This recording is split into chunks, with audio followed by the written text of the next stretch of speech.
अभिक्रिया का वेग ताप पर किस प्रकार से डिपेंड करता है? तो ताप बढ़ाने पर अभिक्रिया का वेग बढ़ जाता है। क्यों बढ़ जाता है? क्योंकि ताप बढ़ाने पर सक्रिय अणुओं की संख्या बढ़ जाती है और सक्रिय अणुओं की संख्या बढ़ने पर अभिक्रिया का वेग बढ़ जाता है। क्योंकि सक्रिय अणुओं की संख्या बढ़ने पर अणुओं के मध्य टक्कर बढ़ जाती है और टक्कर बढ़ने से प्रभावी टक्करों की संख्या बढ़ जाती है और प्रभावी टक्करों की संख्या बढ़ने पर प्रभावी टक्कर होती है तो क्रियाकारक उत्पाद में बदल जाते हैं। यानी कि ताप बढ़ाने पर अभिक्रिया का वेग बढ़ जाता है। यानी कि ताप बढ़ाया तो रैट बढ़ गई। रैट क्यों बढ़ गई? क्योंकि रैट कांस्टेंट बढ़ जाता है। रैट कांस्टेंट क्या होता है? के। ऐसा कहा जाता है कि के केवल ताप पर निर्भर करता है, बाकी चीजों पर के निर्भर नहीं करता है। तो इसके लिए आप ऐसे याद रखो कि दुनिया बदले सो बदले, दुनिया बदले सो बदले, हमारा के सिवाय ताप के कभी ना बदले। दुनिया बदले सो बदले, हमारा के सिवाय ताप के कभी ना बदले। यानी कि के केवल ताप पर डिपेंड करता है, बाकी सब अन्य किसी चीजों पर डिपेंड नहीं करता। के ये नहीं, जितने भी के हैं, यानी कि के एच है लवण का जल अपघटन नियतांक, के ए है अम्ल का साम्य अम्ल का वियोजन स्थिरांक, के बी क्षार का वियोजन स्थिरांक, के डब्ल्यू जल अपघटन जल का आयनीय गुणनफल है, और भी जितने भी के हैं वो केवल और केवल ताप पर निर्भर करते हैं। यानी कि ताप बदलने पर ही के बदल जाता है, बाकी सांद्रता इन बातों पर वो निर्भर नहीं करते हैं। तो ताप बढ़ाने पर के बदल जाता है और 10 डिग्री सेंटीग्रेड ताप 10 डिग्री सेंटीग्रेड ताप बढ़ाने पर अभिक्रिया का वेग 2 से 3 गुना हो जाता है। 2 या 3 गुना हो जाता है। इसे तापमान गुणांक कहा जाता है। जैसे मान लें, अपने ऐसे कहते हैं, टी ताप पर वेग नियतांक था, मान लो के टी था। टी ताप पर वेग नियतांक के टी था, तो टी प्लस 10 ताप पर क्या हो जाएगा? टी प्लस 10 ताप पर वेग नियतांक क्या हो जाएगा? तो क्या कहेंगे, अपने t प्लस 10 कह दें, के टी प्लस 10 कह दें। यानी टी ताप पर इतना था, 10 डिग्री सेंटीग्रेड बढ़ाने के बाद में इतना हो गया, और इसमें इसका भाग दें तो क्या आता है? के टी प्लस 10 में के टी का भाग दें तो ये मान आता है 2 से 3 आ जाता है। 2 से 3 आ जाता है। इसे कहा जाता है म्यू10, यानी कि तापमान गुणांक। इसे तापमान गुणांक कहा जाता है। यानी कि ताप बढ़ाने पर के है वो बढ़ जाता है। 10 डिग्री सेंटीग्रेड ताप बढ़ाने पर 2 से 3 गुना हो जाता है के का मान। के का मान आर्हेनियस समीकरण से दिया जाता है। आर्हेनियस ने क्या बात बताई थी कि के बराबर है ए ई की पावर माइनस ई ए अपॉन आर टी। दोनों तरफ लोग ले लें तो लोग क्या हो जाएगा कि लोग के बराबर है लोग ए ई की पावर माइनस ई अपॉन आर टी। तो गुणा में हो, लोग में गुणा में होते हैं, वो जुड़ जाते हैं, तो यानी कि लोग के बराबर है, तो लोग के बराबर है लोग ए प्लस लोग ई की पावर माइनस ई ए अपॉन आर टी। लोग में कोई पावर होती है वो आगे आ जाती है, तो क्या आ जाएगा कि लोग के बराबर है लोग ए माइनस ई ए अपॉन आर टी। ये आगे आ जाएगी, ये माइनस की है, ये प्लस माइनस का गुणा होगा तो माइनस आ जाएगा, और लोग ई। और लोग ई का मान क्या होता है? लोग ई का मान होता है वो ई की पावर माइनस ई अपॉन आर टी है ये, और लोग ई का मान होता है 1। तो लोग ई का मान 1 होता है, तो इसको तो छोड़ दें। तो क्या आया? लोग के बराबर लोग ए माइनस ई ए अपॉन आर टी होता है।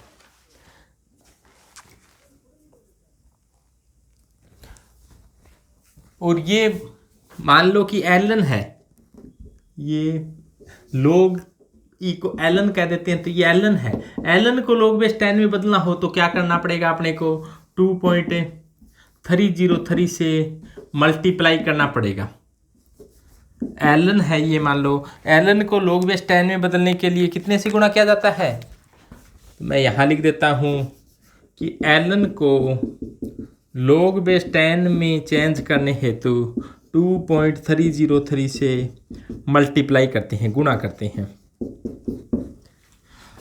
तो log बेस 10 में चेंज करने के लिए इसको 2.303 से गुणा करते हैं, तो 2.303 अब क्या हो गया ये log बेस 10, 2.303 ये क्या हो गया अब log base 10 minus EA upon RT है।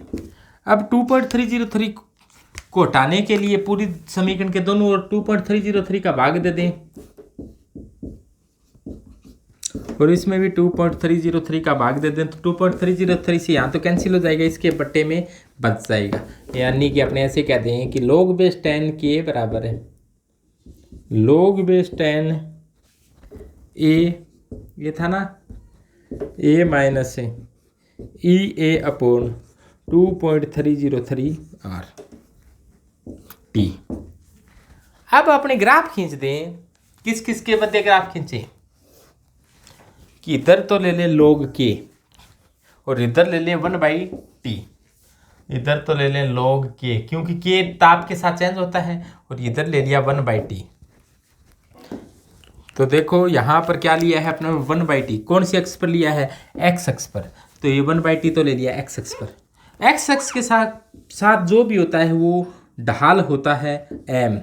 तो इस वक्र की ढाल क्या होगी? Minus E upon 2.303 R। और ये क्या होता है, साथ में कोई जुड़ता है घटता है, तो ये क्या है? अंतःखंड है C। तो और ये y अक्ष पर लिया है, तो y बराबर क्या हो गया? C माइनस mx प्रकार का ग्राफ हो गया। ये C है, ये माइनस का निशान है, और ये m है, ढाल है ये, और ये क्या है? x अक्ष पर लिया है। तो y बराबर ये y अक्ष पर ले लिया है, y बराबर C माइनस mx प्रकार का, और C क्या है? ढाल है, सॉरी अंतःखंड है। अंतःखंड होता है ये मान लो कि अंतःखंड है, इसको अपने C से दर्शा देते हैं, और C का मान कितना है? log base 10a। तो ये तो है log बेस 10a। ढाल किसकी है? माइनस की है। माइनस की ढाल है तो ग्राफ कहाँ आएगा? नीचे। प्लस की ढाल होती है तो ग्राफ कहाँ जाता? ऊपर। तो ये ढाल माइनस की है तो थोड़ा सा ये मान लो अंतःखंड ऐसी, ढाल माइनस की है तो ग्राफ कहाँ आएगा? नीचे, ये आ रहा। और इसकी ढाल क्या होगी? थीटा। तो ये ढाल होती है tan थीटा, इसको स्लोप भी बोल देते हैं। और इसका मान कितना है यहाँ पर? m का मान माइनस E अपॉन 2.303 R। ये होगा माइनस EA अपॉन 2.303 R। इस प्रकार से ढाल का मान, यानी कि टेम्परेचर से के किस प्रकार से डिपेंड करता है, यहाँ से अपने बताया जा सकता है। और ये भी बताया जा सकता है कि ताप बढ़ाने पर अणु की गतिज ऊर्जा बढ़ जाती है। ताप बढ़ाने पर अणु की गतिज ऊर्जा बढ़ जाती है। अपने ऐसे देखें, गतिज ऊर्जा यहां पर लिख दें अपने, गतिज ऊर्जा यानी कि काइनेटिक एनर्जी, गतिज ऊर्जा गौ। तो गतिज ऊर्जा वह अपने अणुओं की संख्या के मध्य ग्राफ खींच दें। गतिज ऊर्जा और अणुओं की संख्या के बीच में ग्राफ खींच दिया जाए। अणुओं की संख्या, तो गतिज ऊर्जा, अब किसी पात्र के अंदर मान लो बहुत से अणु हैं, तो उस अणुओं को वो अणु एक दूसरे, जैसे एक मैदान में बहुत से विद्यार्थी हैं, एक निश्चित ग्राउंड है उसमें बहुत से विद्यार्थी है, तो वो दौड़ लगा रही हैं, कोई किसी वेग से लगा रहा है, कोई किसी वेग से लगा रहा है, यानी कि सबका वेग अलग अलग होता है। यानी कोई धीमे धीमे दौड़ता है, कोई तेजी से दौड़ता है, सबका वेग अलग अलग होता है। इसी प्रकार अणुओं का वेग भी क्या होता है, अलग अलग होता है। अणुओं का वेग अलग अलग होता है तो अणुओं की काइनेटिक एनर्जी का मतलब 1/2 mv²। एक ही गैस के अणु है तो m तो सेम होगा, तो 1/2 mv² क्या होगी, अलग अलग होगी। तो एक गैस के सभी अणुओं का वेग अलग अलग होता है, यानी सभी अणुओं का वेग अलग अलग होता है तो उनकी गतिज ऊर्जा अलग अलग होती है। कम गतिज ऊर्जा वाले अणुओं की संख्या कम होती है, अधिक गतिज ऊर्जा वाले अणुओं की संख्या भी कम होती है। दोबारा ध्यान दें,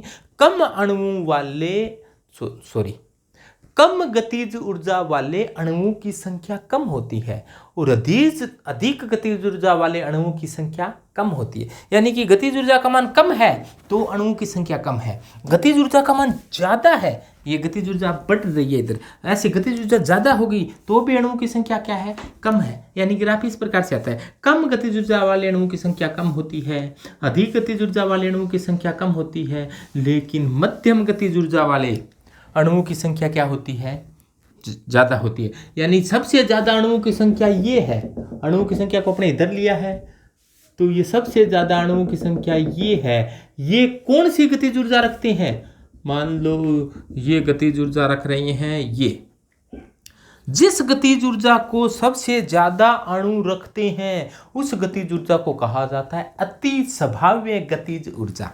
तो वह गतिज ऊर्जा, वह काइनेटिक एनर्जी जो सबसे ज्यादा अणुओं द्वारा रखी जाती है उसे कहा जाता है अति संभाव्य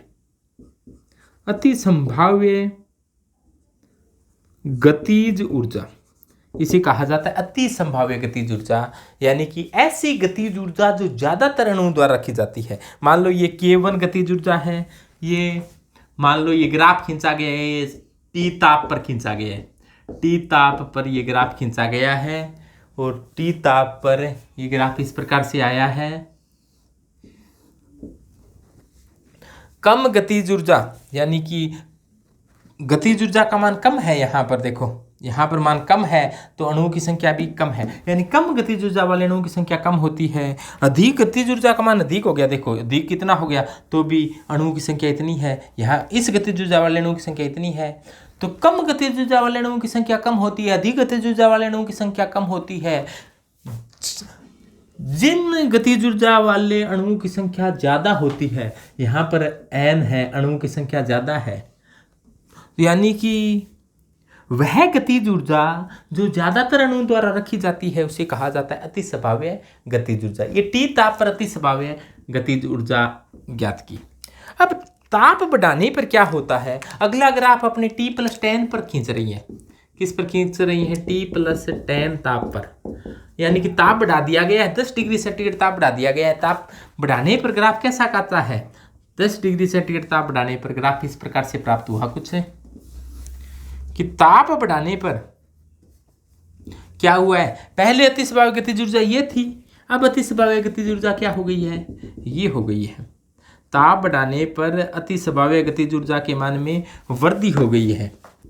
ये क्या है, अति संभाव्य गतिज ऊर्जा, यानी कि ताप बढ़ाने पर अति संभाव्य गतिज ऊर्जा बढ़ गई है, लेकिन अति संभाव्य गतिज ऊर्जा को रखने वाले अणुओं की संख्या में क्या आ गई है, कमी आ गई है। T ताप पर तो देखो अति संभाव्य गतिज ऊर्जा रखने वाले अणुओं की संख्या ये थी, लेकिन अति संभाव्य गतिज ऊर्जा कम थी। लेकिन 10 डिग्री सेंटीग्रेड ताप बढ़ाया, अति संभाव्य गतिज ऊर्जा बढ़ गई, कितनी हो गई, इतनी, लेकिन उसको रखने वालों की संख्या क्या होगी, कम होगी। पहले इतनी रख रहे थे, गतिज ऊर्जा तो कम थी लेकिन रखने वाले ज्यादा थे, अब गतिज ऊर्जा ज्यादा हो गई है ताप बढ़ाने पर, उनको रखने वाले की संख्या क्या हो गई है, कम हो गई है। क्यों कम हो जाती है ऐसा, क्योंकि गतिज ऊर्जा होती है वो ताप के सीधे समानुपाती होती है। गतिज ऊर्जा है वो, गतिज ऊर्जा को अपने ई से कहते हैं, वो क्या होती है, ताप के सीधे समानुपाती होती है, तो ई समानुपाती टी। गतिज ऊर्जा को अपने कहते हैं 1/2 mv², तो 1/2 mv² होते हैं, वो ताप के सीधे समानुपाती होती है। ठीक है, ताप बढ़ाने पर गतिज ऊर्जा के मान में वृद्धि हो जाती है, लेकिन गतिज ऊर्जा भी बढ़ जाती है, अति स्वाभाविक गतिज ऊर्जा भी बढ़ जाती है, लेकिन अति स्वाभाविक गतिज ऊर्जा को रखने वाले अणुओं की संख्या में क्या आ जाती है, कमी आ जाती है। एक गतिज ऊर्जा ऐसी होती है, एक आपने सुना होगा सक्रियण ऊर्जा। सक्रियण ऊर्जा क्या होती है? क्रिया कारकों को क्रिया करने के लिए न्यूनतम आवश्यक ऊर्जा को सक्रियण ऊर्जा कहा जाता है। जैसे अपने सुबह उठते हैं, सुबह अपने को उठने के लिए सबसे पहले एक गिलास चाय ला कर दी जाती है। अपने चाय पीकर क्या होते हैं, सक्रिय होते हैं और अपने अंदर इतनी ऊर्जा आ जाती है, अपने नींद को त्याग देते हैं। तो अपने लिए क्या होगी, वो चाय का कप है, चाय का गिलास है, वो सक्रियण ऊर्जा होगी। यानी कि क्रिया कारकों को क्रिया करने के लिए एक न्यूनतम आवश्यक ऊर्जा होती है, तो अतिरिक्त आवश्यक न्यूनतम ऊर्जा को सक्रियण ऊर्जा कहा जाता है। दोबारा सुने, क्रिया कारकों को क्रिया करने के लिए अतिरिक्त आवश्यक न्यूनतम ऊर्जा को सक्रियण ऊर्जा कहते हैं। अब देखो, मान लो कि ये इतनी गतिज ऊर्जा है, वो सक्रियण ऊर्जा के बराबर है, और सक्रियण ऊर्जा के बाद के जो क्रिया कारक हैं वो प्रोडक्ट में बदल जाते हैं। तो यहाँ पर प्रोडक्ट में बदलने वालों की संख्या कितनी, इतनी है। तो यानी कि ये तो प्रोडक्ट में बदलने, टी ताप पर प्रोडक्ट में बदलने वाले अणुओं की संख्या इतनी होगी। लेकिन T+10 ताप पर देखो, T+10 ताप पर मैं दूसरे पेन से बना देता हूँ। तो T+10 ताप पर प्रोडक्ट में बदलने वाले अणुओं की संख्या इससे दो गुना या फिर 3 गुना है, यानी कि 2 से 3 गुना हो जाती है। ये किस पर है, ये आ गई है T+10 ताप पर। T+10 ताप पर अभिक्रिया का वेग है, ये देखो पहले इतने ही प्रोडक्ट में बदल रहे थे, अब इतने प्रोडक्ट में बदल रहे हैं, यानी कि प्रोडक्ट में बदलने वालों की संख्या 2 से 3 गुना बढ़ जाती है। तो इसे क्या कहा जाता है, ताप गुणांक कहा जाता है। कि ताप बढ़ाने पर अभिक्रिया का वेग 2 से 3 गुना बढ़ जाता है, इसे ताप गुणांक कहा जाता है। और जैसा ग्राफ से स्पष्ट हो गया है, अब इसमें आता है कि सक्रियण ऊर्जा क्या होती है, देहली ऊर्जा क्या होती है।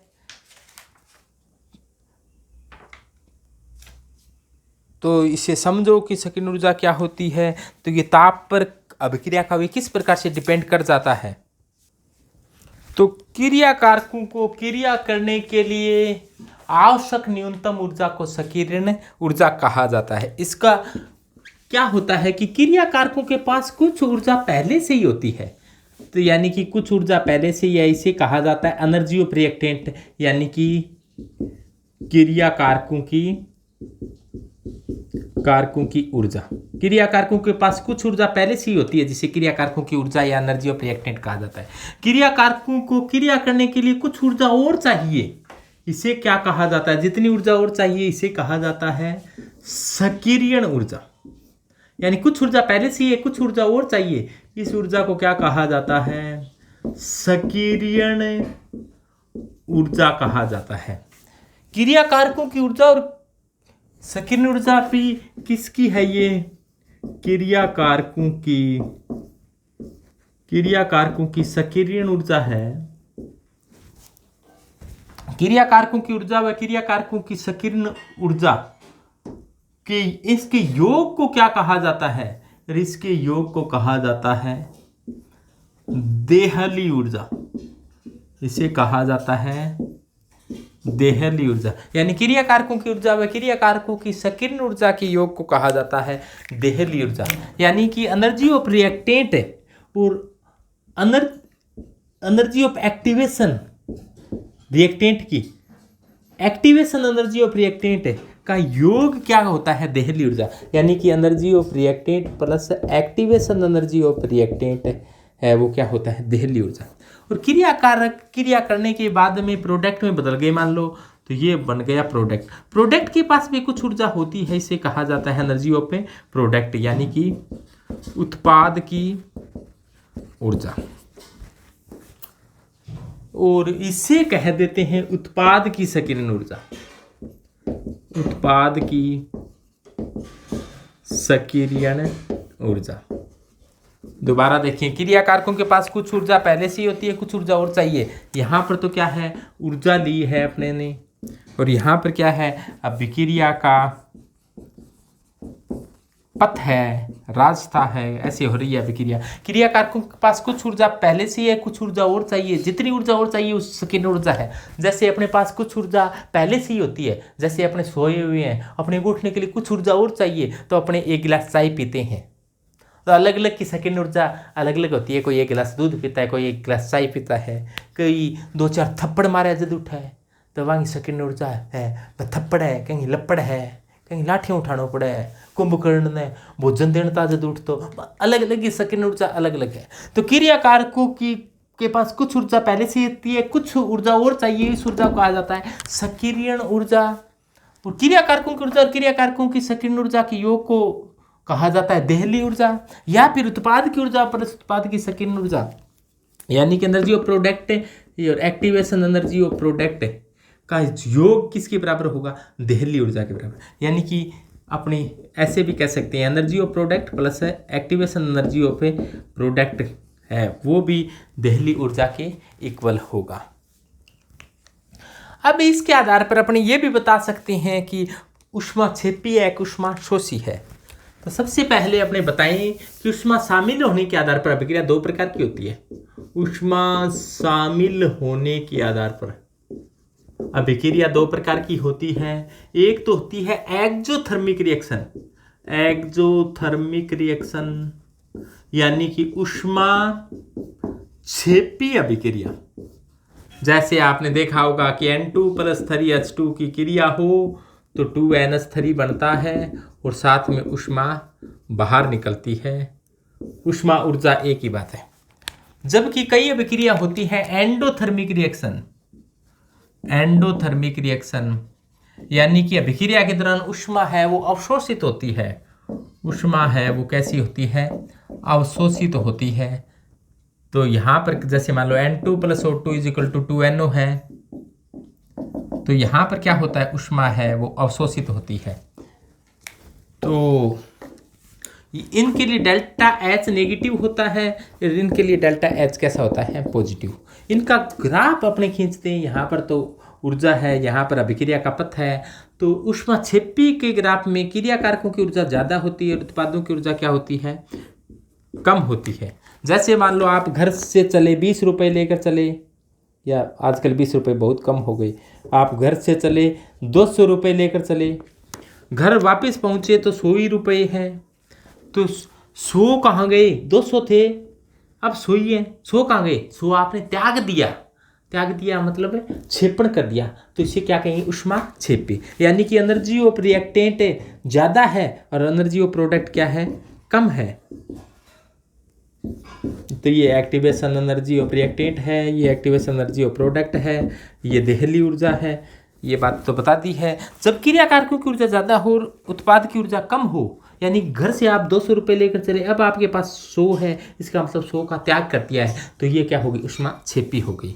इसके विपरीत यदि आप उल्टा हो जाए, घर से 100 रुपये लेकर चले, घर वापस पहुँचे तो आपने क्या कर, आपके पास क्या हो गई, 200 रुपये हो गई।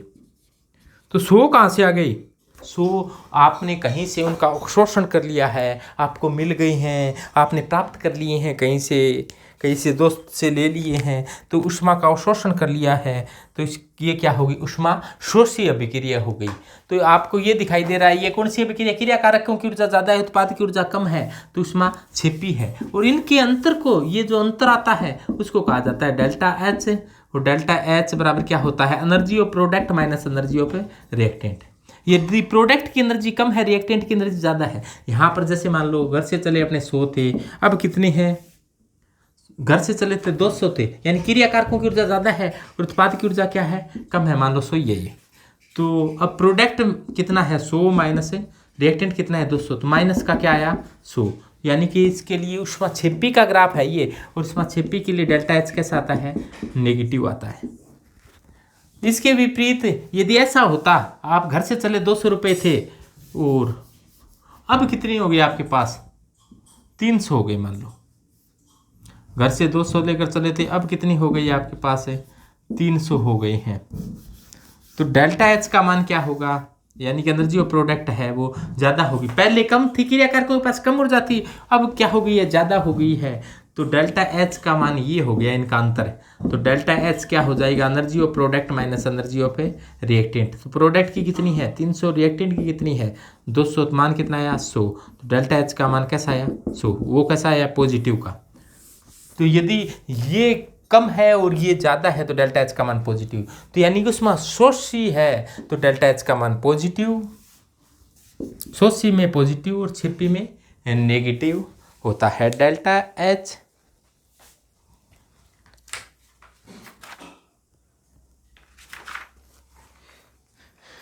तो ये तो थी अभिक्रिया सकिरण ऊर्जा क्या होती है, ऊष्माक्षेपी अभिक्रिया क्या होती है, ऊष्माशोषी अभिक्रिया क्या होती है।